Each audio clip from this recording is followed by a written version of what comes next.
Hola gente, ¿cómo están? Bienvenidos una vez más al canal. Mi nombre es Eugenia y hoy les traigo el resumen de lecturas que hice en el mes de enero. Este mes, increíblemente, leí la cantidad de 9 libros, que es, no sé, una cantidad que hace un montón de tiempo que no leía. Obviamente esto tiene que ver con que en enero me tomé 15 días de vacaciones, así que bueno, es como que tuve mucho tiempo para leer y además de eso también se sumaron las ganas que tenía de leer. Es como que de repente volví a sentir esa experiencia de tener muchas ganas de leer y poder realmente tener el tiempo de sentarme tranquila a leer. Y bueno, la verdad es que lo disfruté muchísimo. No creo que se vuelva a repetir por mucho tiempo porque obviamente ahora otra vez estoy a full con el trabajo, así que bueno, no voy a tener la chance de poder leer tanto, pero realmente por el tiempo que duró lo disfruté muchísimo. Y la verdad que también fue un mes lleno de lecturas muy buenas. Creo que en general todas las lecturas me gustaron, excepto una o dos. Así que bueno, voy a empezar directamente porque como saben estos videos duran un montón y encima con 9 libros va a durar todavía más. Así que bueno, los invito a que si quieren se preparen alguna bebida, un té, un café, lo que sea, para que bueno, por lo menos se les haga un poco más ameno. El primer libro que finalicé en enero fue Barba Azul de Amélie Nothomb. Fue mi introducción con esta autora, que la verdad yo tenía muchas ganas de comenzar con ella, porque bueno, Dina del canal Libros y Punto no para de recomendarla, además de que ha leído casi toda su bibliografía, creo. Y Jesús habló de este libro en su canal y la verdad que me llamó bastante la atención la sinopsis, porque básicamente es un retelling del famosísimo cuento de Barba Azul, pero bueno, contado digamos en una época más moderna. Se trata de una chica llamada Saturnine que vive en Francia, aunque ella es belga, y bueno, de repente se encuentra en el diario con un anuncio de un hombre que ofrece un coinquilinato. O sea, él busca una coinquilina que comparta vivienda con él en un departamento muy lujoso ubicado en una de las mejores zonas de París, y a cambio él pide una suma muy módica de dinero que básicamente no tiene nada que ver con el lugar donde ella va a vivir. Bueno, pasa que este hombre tiene la mala fama de que las 8 inquilinas anteriores todas han desaparecido en misteriosas circunstancias. Este libro me gustó y me sorprendió muchísimo. Como les digo, fue mi primer acercamiento a la autora y me intrigó mucho este estilo tan particular que tiene de narrar, porque básicamente son diálogos, pero son diálogos muy irónicos, muy mordaces. No sé, me pareció como que hay que tener realmente mucho ingenio para poder construir un libro básicamente basado en diálogos y que los diálogos sean tan interesantes. Además, nada, me maté de risa con el personaje de este hombre, ahora no me acuerdo el nombre, pero que es un hombre de descendencia española, que además tiene unas ideas muy raras. O sea, es un hombre que básicamente tiene una doble moral para todo, pero la verdad que te terminás matando de risa con los diálogos que ellos van teniendo. Y nada, se me hizo muy entretenido, muy interesante. Además que los libros de esta autora son siempre muy cortitos, entonces es como que los lees muy rápido y más con esta dinámica de siendo todo diálogos. Yo me lo leí creo que en 2 días y se me hizo muy ameno y muy entretenido y seguramente siga leyendo más de la autora. En Goodreads le di 4 de 5 estrellas. El siguiente libro que terminé fue The Haunting of Hill House o La Maldición de Hill House de Shirley Jackson, y creo que fue, si no me equivoco, haciendo memoria, el favorito de todo el mes. Y ya, o sea, imagínense que fue uno de los primeros libros que leí en el año y ya estoy segura de que va a terminar en la lista de mejores del 2019. O sea, a ese nivel me gustó.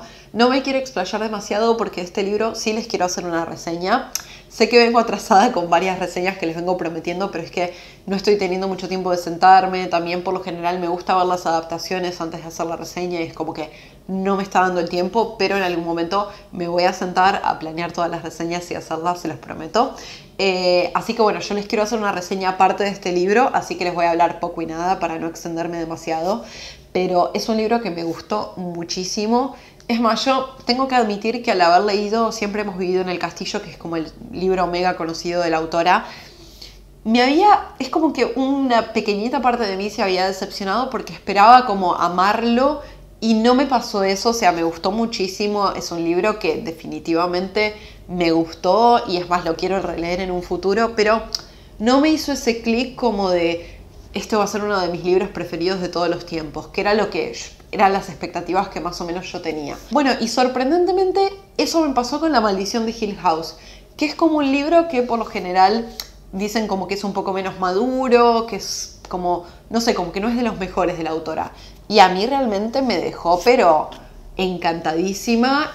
Nada, me dejó, es más, tengo ganas de releerlo ahora mismo, es como que lo leí hace un mes y ya estoy con ganas de releerlo. No sé, es una historia que me dejó muy atrapada, que me quedé dándole vueltas y nada, tiene unos personajes además muy interesantes y tiene como muchos análisis para hacerle. En breve estaré viendo la serie, que ya sé que todos dicen que no tiene absolutamente nada que ver con el libro, pero aún así yo quería primero leer el libro y después ver la serie. Así que bueno, también les estaré incluyendo mi opinión de la serie en esa reseña. Y este libro obviamente no le di menos que 5 de 5 estrellas en Goodreads. Les comento un dato aparte para que se hagan una idea como de qué línea siguieron mis lecturas. A principios, mediados del mes de enero, tuve una situación bastante como difícil, estresante en mi vida, bueno, personal, laboral. Entonces es como que necesitaba lecturas ligeras que me sacaran de la realidad, como que me entretuvieran, pero que no, como que tampoco requirieran un gran esfuerzo, o sea, que fueran libros buenos, pero que fueran entretenidos, que se pudieran leer rápido, que me atraparan, que me sumergieran en la atmósfera. Así que por esta razón van a ver que varios de los libros que siguen son de este tipo, son libros que están buenos, pero que son básicamente que entretienen mucho, que es como que te sacan de la realidad, y eso fue lo que yo necesitaba en ese momento, así que gracias a esos libros que te sacan de esos momentos de mierda de la vida. Y bueno, el primero de ellos fue El tren de las 4:50 de Agatha Christie. Yo esta es una autora por la que siempre me decanto cuando no sé bien qué leer. Es como que cuando estoy como que nada me llama la atención, no sé qué leer, sé que un libro de Agatha Christie nunca está de más. Porque bueno, todos sus libros entretienen un montón. Yo hasta ahora no me he topado con ninguno que no me guste. Este libro nos cuenta la historia de una mujer ya mayor que un día en un viaje en tren ve a través de la ventanilla que en un tren que está corriendo en paralelo una mujer está siendo estrangulada. Por las coincidencias de la vida, esta mujer es amiga de Miss Marple y bueno, le va a contar esta situación porque lo extraño de esto es que después de ver esta escena, esta mujer va a hacer la denuncia a la policía, pero la policía le va a decir que no han encontrado ningún cadáver, que tampoco ha habido ningún otro testigo, entonces como que le dicen que probablemente haya sido imaginación suya. Miss Marple obviamente no está convencida con esta explicación porque hay ciertos indicios de que este hecho ocurrió en realidad y obviamente, bueno, entre las dos se van a poner un poco a investigar qué fue lo que realmente pasó. Esta historia me gustó mucho, no solo porque es un libro de Agatha Christie y obviamente te mantiene en vilo hasta el final, que nunca podés adivinar qué es lo que realmente pasó, quién es el asesino, hasta que la autora decide revelártelo. Pero también me gustó mucho porque durante la investigación nos vamos a encontrar con una familia que son los Krakenthorpe, que son estas familias bastante numerosas, un poco venida a menos, que han tenido mucho dinero en su momento, pero que ahora como que están un poco en la miseria. Y realmente este tipo de familias a mí me parecen como muy interesantes y creo que además la manera en la que lo narra la autora lo hace más interesante todavía. Es cierto que en esta historia Miss Marple no figura tanto, por ahí aparece un poquito en algunas partes en el medio y más hacia el final.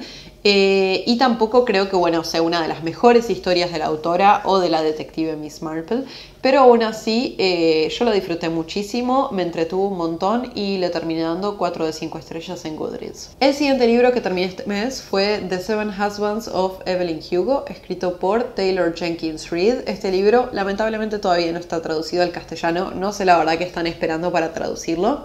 Y bueno, esta es una historia que Mir había recomendado muchísimo en su canal. Hablaba de ella hasta por los codos y la verdad que a mí me da mucha intriga leerla. Es más, fue él el que me mandó el libro al Kindle. Y bueno, la verdad que nada, le tengo que agradecer la recomendación porque como creo que casi siempre me terminan gustando los libros que él recomienda. En este libro, Monique, que es una escritora y periodista que trabaja para una revista, de repente le va a caer un poco como del cielo la posibilidad de entrevistar a Evelyn Hugo, que es una actriz súper icónica de Hollywood de los años 50, de esas actrices tipo como Marilyn Monroe, por ejemplo, que son, no sé, súper mega famosas, que han estado en todas las películas, etcétera, etcétera, que han sido íconos de belleza, íconos de moda, todo eso. Bueno, entonces de repente le cae la posibilidad de entrevistarla, lo cual es muy extraño porque Evelyn Hugo bueno, ya es mayor, ya tiene como 80 años, y durante la mayor parte de su vida, digamos, anciana, ha estado recluida y no ha dado ninguna entrevista ni nada por el estilo. Cuando finalmente se van a sentar para tener esta entrevista, Evelyn Hugo le va a confesar que en realidad quiere que Monique escriba su biografía, que escriba todo lo que ha pasado en su vida con pelos y señales, que va a develar toda la verdad sobre sus 7 maridos, sobre su carrera, sobre las películas que ha filmado, todo eso. Bueno, así que básicamente el libro es eso, la historia que Evelyn Hugo le va contando a Monique. Este es uno de esos libros que una vez que los empezás no los puedes soltar porque constantemente querés saber cómo sigue la vida de Evelyn Hugo, qué fue lo que pasó con cada uno de sus maridos. No sé, es como que es una historia que es la historia de la vida de una persona básicamente, o sea, es una biografía, aunque en realidad es de ficción, pero que, no sé, te da tanta intriga saber sobre la vida de esta mujer. Además tiene un poco esto de, no sé, el cholulaje de Hollywood, de cómo se maneja Hollywood, digamos, por detrás de escena. Es una historia que se hace súper interesante, muy amena. Además el personaje de Evelyn Hugo es tan de carne y hueso porque uno siente que, a pesar de que, de que es una persona que alcanzó la fama absoluta, el estrellato, que puede parecer hasta como una persona inalcanzable, que en realidad es un ser humano de carne y hueso, que también comete errores, que también, no es una persona perfecta. También se la describe como una personalidad muy arrolladora, que se planta en lo que cree que es correcto y sigue adelante con ello a pesar de que las otras personas le digan que no está bien, que no debería hacer eso. Ella se planta y lo hace como cree que tiene que hacerse. También nos narra un poco cómo es esto de empezar teniendo nada en la vida y terminar teniéndolo todo. Y bueno, también creo que la parte más linda del libro es donde Evelyn Hugo nos cuenta de el verdadero amor de su vida. Y bueno, nada, es un libro la verdad imperdible que creo que debería estar traducido, no sé por qué todavía no está, pero bueno, los que puedan leer en inglés espero que le den una oportunidad porque realmente es un libro muy recomendable y yo le di 5 de 5 estrellas en Goodreads. Obviamente no podía ser todo color de rosa, tenía que haber una lectura que no estuviera tan buena y en este caso fue La mujer en la ventana de A.J. Finn. Este es un libro que saqué de la biblioteca, no se preocupen, no me lo compré, porque yo ya vengo bastante curada de espanto con estos thrillers del año que te los venden como que es el thriller del año que te va a sorprender, que tiene el giro que no te vas a ver venir y que al final es todo lo opuesto. Entonces me dio un poquito de curiosidad cuando lo vi en la biblioteca y dije, bueno, me lo voy a llevar sabiendo que no tengo que pagar, que me lo llevo gratis. Dije, bueno, le voy a dar una oportunidad. Pero yo este libro ya iba con las expectativas súper mega bajas, o sea, yo esperaba que fuera como La chica del tren, que bueno, es un libro que leí antes de tener el canal, así que no hablé en profundidad de él, pero que es un libro que fue el primer libro que a mí me pasó que me vendieran como el thriller del año, que no sé qué, y que no me gustara para nada, o sea, al nivel de que le terminé dando una estrella en Goodreads. Y con este libro pensé que me iba a pasar lo mismo, entonces yo tenía las expectativas como por debajo del nivel normal. Este libro nos cuenta la historia de Ana, que es una mujer que por un trauma que tuvo en su vida hace un año que está encerrada en su casa, padece de agorafobia y no puede salir. Vive ahí encerrada y básicamente sus únicos entretenimientos, su manera de pasar el tiempo es chatear con otras personas en una especie de foro de agorafóbicos donde como que se van dando tips y ayudando entre ellos. Y su otro hobby es espiar a sus vecinos y ver qué pasa con sus vidas. La premisa del libro es que en una de estas ocasiones donde ella está espiando a unos vecinos que se mudaron hace poco, va a haber una situación bastante siniestra. Y bueno, después va a estar la pregunta de ver si esto que pasó es de verdad o no, si ella se lo imaginó, etcétera, etcétera. Bueno, es un libro que en un principio a mí la premisa me interesó porque este tema de la agorafobia es algo que me interesa mucho, no sé, es como que es un tema que me atrae. Además, una de mis películas preferidas de todos los tiempos es Copycat, que es básicamente una premisa muy parecida a esta porque es una mujer que es psicóloga, es psiquiatra, que estudia a asesinos seriales y que, bueno, tiene agorafobia y vive encerrada en su casa y de repente es como que empieza a recibir un poco amenazas de un asesino y qué más terrible que recibir las amenazas de alguien y saber que si viene a tu casa a hacer algo, vos no podés salir de ella porque tenés pánico. Entonces, bueno, es como algo que siempre me ha llamado la atención. A este libro yo ya entré con las expectativas no bajas, lo siguiente. Y creo que por eso es como que me decepcionó, pero no tanto, porque como que las partes que tenían buenas yo no me las esperaba, porque pensé que la verdad, sinceramente, todo el libro iba a ser una porquería. Y no fue tan así. Entonces por eso es como que por ahí lo vi con un poco más en una luz un poco más positiva. Mi primera crítica es que el libro es excesivamente largo sin justificación porque la misma historia se podría haber contado en muchas menos páginas. Por otra parte, creo que el único personaje que está más o menos bien construido es el de Ana, la protagonista, pero el resto la verdad que son de cartón y o sea son personajes que están ahí simplemente para que la trama avance, pero que no tienen ningún tipo de desarrollo ni nada por el estilo. Otra de las grandes críticas que yo le haría a este libro es el tema de cómo se trata el alcoholismo, porque bueno, la protagonista además de ser agorafóbica es alcohólica y no sé, para mí se me hizo muy tedioso cómo se describía, creo que minimiza muchísimo el problema del alcoholismo, es como que te lo reduce todo a, bueno, ahí tengo ganas de tomarme un vino, bueno, me voy a ir a tomar un merlot, bueno, me sirvo una copa de merlot, bueno, tengo ganas de tomar un vino.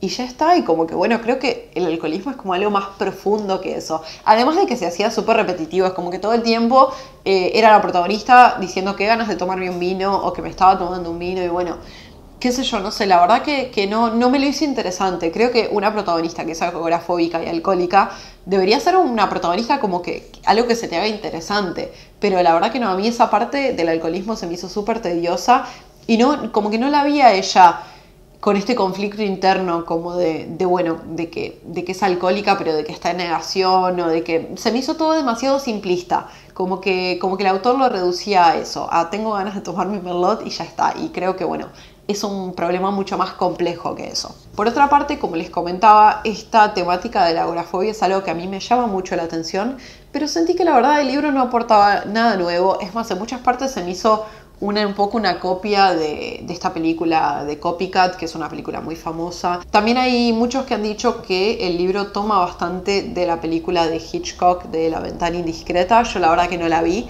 pero el autor en sí mismo, o sea, el autor admite que él es muy fan de las películas clásicas y como que ha querido rendir un poco de tributo a esa película de Hitchcock.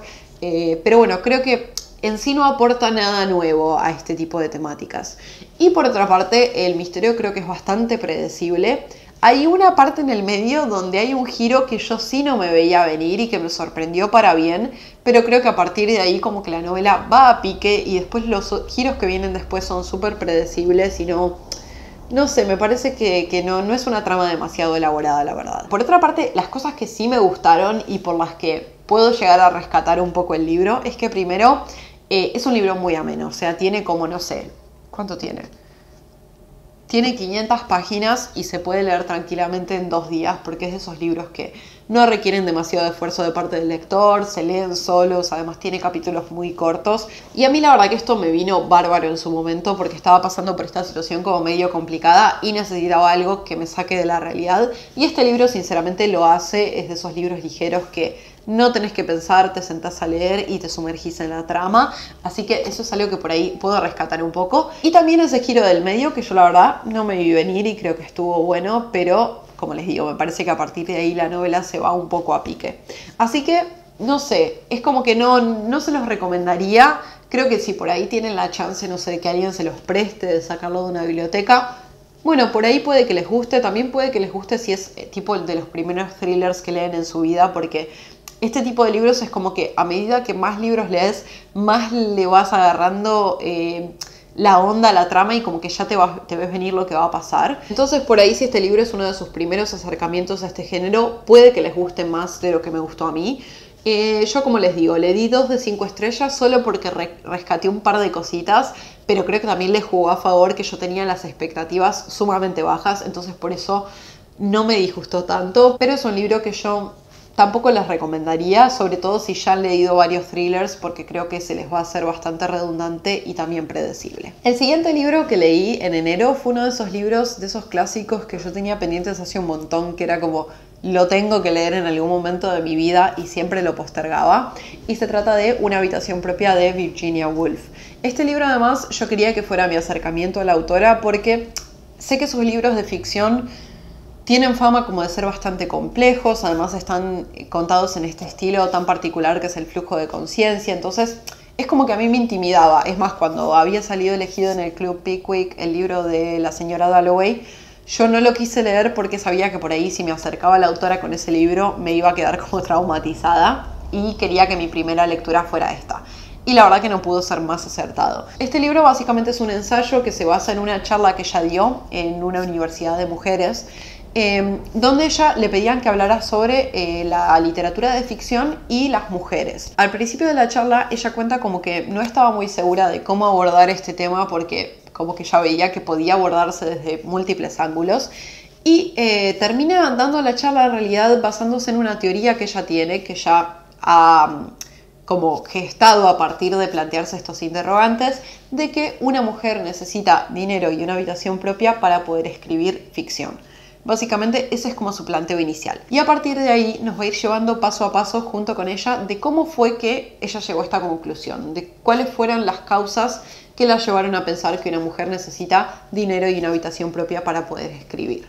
Y realmente, nada, es un ensayo que es una cachetada a la cara, que es como que te para realmente enfrente de la realidad a ver por qué es que las mujeres han escrito muchísimo menos que los hombres durante muchos años y también por qué estos textos han sido muchísimo menos reconocidos, menos famosos y también por qué muchos incluso han sido publicados como anónimos o bajo seudónimos masculinos. Este libro realmente es eso, es como un baldazo de agua fría de que te hace plantarte enfrente de la realidad y que no puedes mirar hacia el costado. Además Virginia Woolf lo hace con esa personalidad tan particular que ella tiene, con esa manera de decir las cosas tan particular pero a la vez tan frontal, que es como que te lo pone de una manera que te lo hace realmente innegable. Creo que este es un texto básico del feminismo, que bueno, la verdad ya un poco sé del tema, pero creo que así debe ser. Creo que es una manera también muy interesante de introducirse a este tipo de literatura, a la literatura feminista. Es un ensayo al que yo creo que voy a volver una y otra vez. Además, constantemente estaba como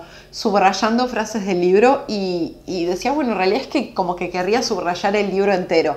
Es cierto que hay partes donde por ahí se vuelve un poco más lento, es como que hay que agarrarle el gusto a la manera de escribir de Virginia Woolf. Pero nada, para mí es un texto que es realmente imprescindible, que creo que todos en algún momento de la vida deberíamos leer. Y bueno, me dejó un poco con ganas de seguir leyendo más de la autora, de incursionar en su literatura, a pesar de que, bueno, sé que puede resultar un poco compleja, es como que me dio ese empujón inicial que por ahí necesitaba. No quiero explayarme por ahí en un análisis de una habitación propia o hacer una reseña aparte, porque creo que ya todo ha sido dicho al respecto. Además hay un montón de reseñas en YouTube que se pueden encontrar que son súper profundas.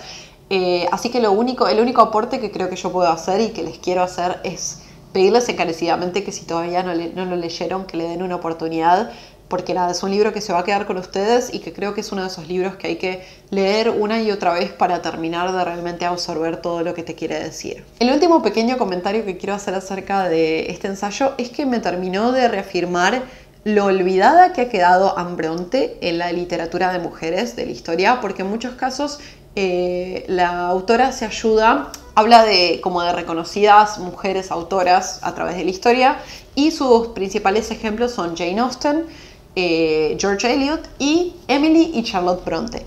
O sea, ni siquiera menciona a Anne Bronte, que está bien, o sea, yo lo entiendo, Anne Bronte por ahí tenía menos calidad literaria que sus dos hermanas o eso, pero realmente me causó mucha curiosidad eso de que se mencionara a Charlotte y a Emily y que a Anne ni se la mencionara. Y bueno, sobre todo considerando que para mí La inquilina de Wilfell Hall, que es una de sus novelas, es una novela súper mega feminista, o sea, simplemente me llamó la atención que ni siquiera se la mencione. Pero bueno, les dejo esa perlita como para que les entren ganas por ahí de leer a Anne Bronte, que realmente creo que es una autora que sí es imperdible, pero más allá de eso es un ensayo que nada, solamente les puedo pedir que lo lean y yo obviamente le di 5 de 5 estrellas. El siguiente libro fue uno de estos que yo leí en esta racha de necesito algo ligero que me haga solamente distenderme, sacarme de la realidad, hacerme pasar un buen rato y ya está.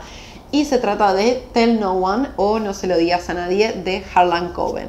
Este libro también en su momento fue una recomendación de Emir. Yo nunca había escuchado hablar de este autor, a pesar de que después me enteré como de que es súper mega conocido, que escribe novelas de misterio que son como muy conocidas, que son bestsellers. Yo la verdad que nunca había escuchado hablar de él, hasta que Emir lo mencionó en su canal hace varios meses. Y es como que me había picado la curiosidad. Y bueno, después vi también la serie de Netflix Safe, que por cierto me la recomendó una suscriptora. Y también es una serie que, bueno, me gustó bastante y me picó más todavía la curiosidad respecto a este autor y tenía ganas de iniciarme con este libro. Este libro nos cuenta la historia de una pareja joven que están casados y que se van todos los años cuando es su aniversario a un lugar, a un lago donde ellos se habían conocido y donde pasaban la mayor parte de su infancia. Es como una especie de escapada romántica que hacen para celebrar su aniversario.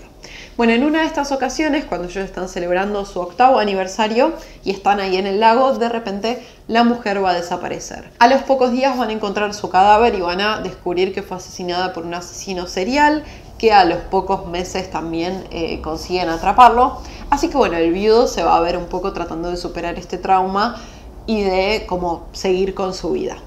Bueno, después la historia hace un salto y nos muestra que 8 años después, de repente el marido de esta mujer que fue asesinada recibe un email muy extraño donde aparentemente se da una pista como de que puede ser que su mujer aún siga viva. Pero el email tiene un mensaje muy claro, que es que le pide que no se lo diga a nadie. Así que bueno, a partir de ahí se va a ir un poco desvelando la trama de si realmente esto es cierto, si es una trampa, si su mujer sigue viva, si no.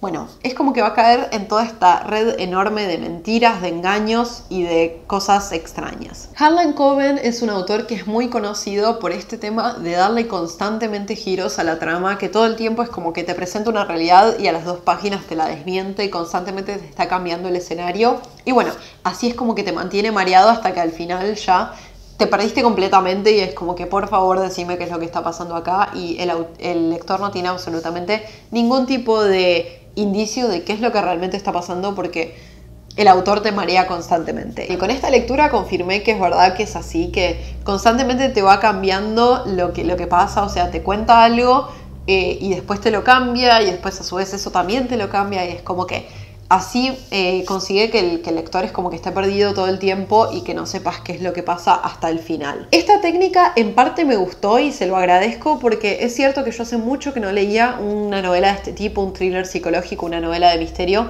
que realmente me mantuviera intrigada y que yo como que hasta el final no supiera qué era lo que estaba pasando.